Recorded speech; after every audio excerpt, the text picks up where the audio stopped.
Now I will request Deepali Swasha ma'am अपना मार्गदर्शन आपको करेंगे, क्योंकि मैम पीएचडी कंप्लीट है और बेस्ट अवार्ड मिला है। इनकी 65 जो बुक्स है वो कंप्लीट है, और इनका जो उमेद नाम का मराठी का जो पुस्तक है वो हमारे पाठशाला में भी आया हुआ है, पुणे महामंडल में। तो प्लीज़ क्लैप अपलोड। मैं 2 शब्द दीपाली मैम स्वशा से गाइड्स करने के लिए रिक्वेस्ट करती हूँ।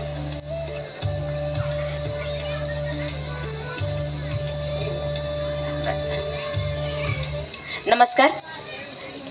आज छत्रपती शिवाजी महाराजांची जयंती आणि या जयंतीनिमित्त आपण सगळेजण सांस्कृतिक कार्यक्रमाला या ठिकाणी जमलेला आहात।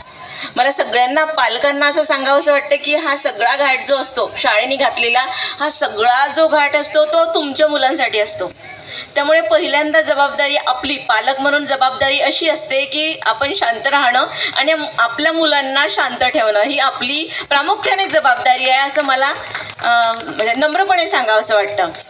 आदरणीय व्यासपीठावर उपस्थित आदरणीय झांबरे सर, आजच्या कार्यक्रमाचे प्रमुख अतिथी आदरणीय दादासाहेब, माईसाहेब, किरण वहिनी साहेब आणि बजाज सर, या शाळेच्या मुख्याध्यापिका, प्राचार्य आणि शिक्षिका, आपण सर्व या ठिकाणी उपस्थित झालेले सर्व पालक आणि माझे विद्यार्थी मित्रमैत्रिणींनो, मी मराठीमधून बोलणार कारण मी मराठीचे प्राध्यापक आहे।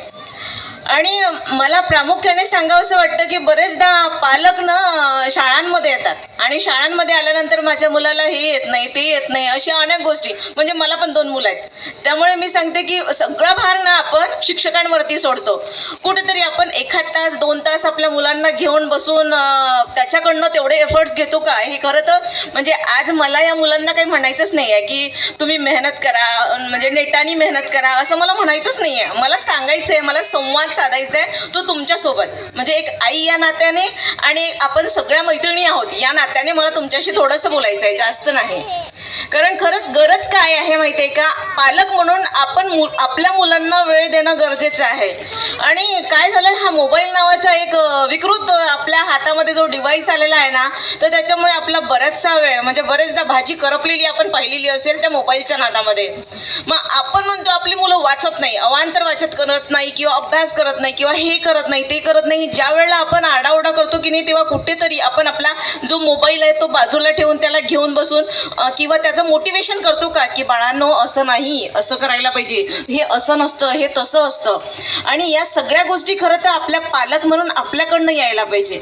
मेहनतीचा जो गंध आहे ना, तो मुलं आपल्याला कॉपी करत असतात। आपण जसं वागतो, आपण जसं बोलतो, आपण जसं राहतो, या सगळ्या गोष्टी ज्या आहे ना, तर ते पालकाकडून मुलं घेत असतात। त्यामुळे आपल्याला नितांत गरज काय आहे की स्वतःमध्ये बदल करण्याची, किंवा एक पालक म्हणून जर का आपण निश्चितपणे चांगले राहू ना किंवा चांगले वागू ना, तर आपली मुलं निश्चितपणे चांगल्या पद्धतीने वागतील आणि घडतील।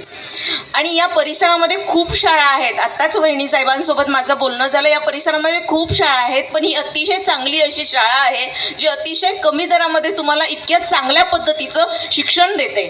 खरंच, कारण ऑक्सफोर्ड सारखी जी पुस्तकं आहे, जी बघायला म्हणजे ही जी पुस्तकं आहे, या पुस्तकांचा प्रामुख्याने फायदा ज्या वेळेला आपली मुलं कॉम्पिटिटिव्हसाठी पुढे जातात ना, आपल्याला वाटतं इंजिनियर व्हायला पाहिजे, स्पर्धा परीक्षांमधून आपली मुलं पुढं जायला पाहिजे, त्यांचा विकास व्हायला पाहिजे, त्यांनी घडायला पाहिजे, एक माणूस म्हणून तरी घडायला पाहिजे, तर त्यावेळेला हा जो अभ्यासक्रम आहे तो निश्चितपणे चांगल्या दर्जाचा अभ्यासक्रम या शाळेमध्ये आहे आणि जो खरंच आपल्या मुलांना त्यांच्या भविष्याच्या जडणघडणीसाठी अत्यंत आवश्यक आहे।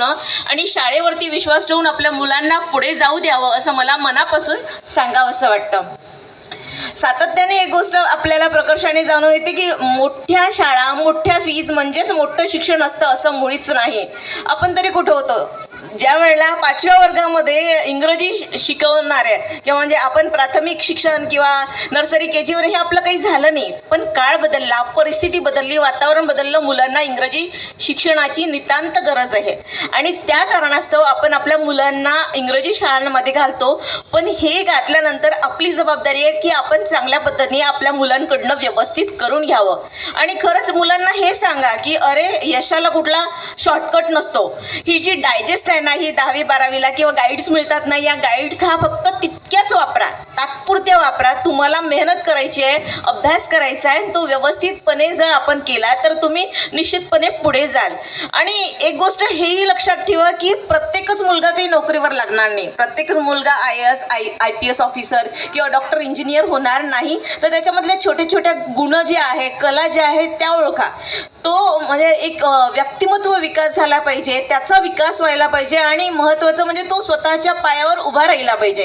म्हणजे असं नको व्हायला की आपण त्यांच्यावरती जो भडीमार करतोय. आणि मुलांची तुलना करणं बंद करा पहिल्यांदा. म्हणजे हा करतोय, याला एवढे मार्क्स मिळाले, मोठ्या मुलाला एवढे मिळत आहेत म्हणून छोट्या मुलाला पण मिळायला पाहिजे, किंवा छोटा छान करतोय म्हणून मोठ्याला पण व्हायला पाहिजे. असं आपण आपल्या घरातच करतोय. हो, आपल्या जावेचा मुलगा असेल किंवा शेजारचा मुलगा असेल, असं बरेचदा घडतंय.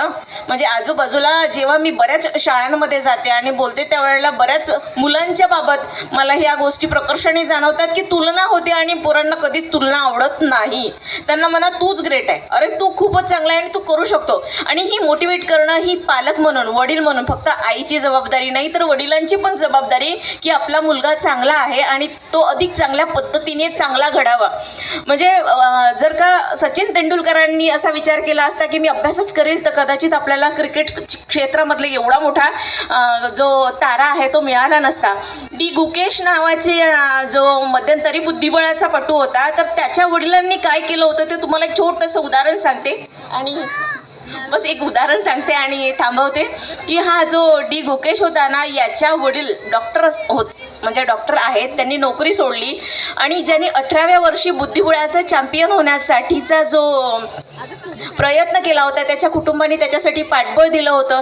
आपण तर आपल्या मुलाचं आधीच ठरवून घेतो की इंजिनियर होणार आहे, डॉक्टर होणार आहे, तो बुद्धिबळपटू होणार आहे, विश्वविजेता होणार आहे. आपण म्हणू की नाही, आपल्या मुलाने एखाद दिवशी शाळेत गेलं नाही तर आपण त्याच्या मागे लागतो, निघ शाळेत जा, ट्युशन बुडू नको, शाळा बुडवू नको. पण हो, म्हणजे घरी अभ्यास करून मुलं मोठे झालेले अशी अनेक उदाहरणं आहे की त्याच्या कलागुणांना विकसित करा आणि शाळेवरती, शिक्षकांवरती विश्वास ठेवा, असं मला सांगायचं आहे. आणि माझे 2 शब्द म्हणजे लांबलेले 2 शब्द थांबवते आणि थांबते. मनापासून धन्यवाद. मला या ठिकाणी बोलवलं त्यासाठी मी मनापासून या संस्थेचे आभार मानते. आणि आपण मला ऐकून घेतलं त्यासाठी आपले सगळ्यांचे आभार मानते. धन्यवाद. Thank you ma'am, we are very grateful क्योंकि आपने बहुत ही हमारे बच्चों को बहुत अच्छा गाइडेंस किया है. Thank you very much. Now